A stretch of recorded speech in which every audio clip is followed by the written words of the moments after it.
Alam mo ba na ginawa ng Soviet Union ang buong populasyon bilang mga lab rats para sa nuclear experiments?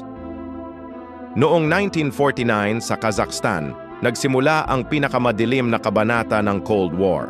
Sinabi ng mga Soviet sa mga lokal na naninirahan na magtatayo sila ng Agricultural Research Station. Mga pamilyang magsasaka at pastol ang nakatira doon, walang alam sa tunay na plano. Pagkatapos ay sumiklab ang unang nuclear test.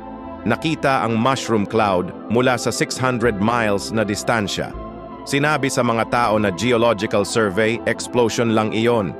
Sa loob ng 40 taon, nag-conduct ang Soviets ng 456 nuclear tests.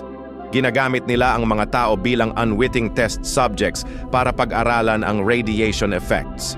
Sinusubaybayan nila ang birth defects, cancer rates, at genetic damage. Sinasabi sa mga may sakit na dahil sa bad air lang ang kanilang karamdaman.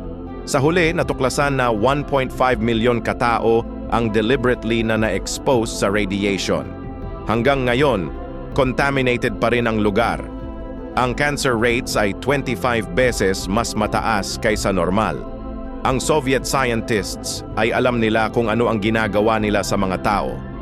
Pure evil na nagtago sa likod ng science.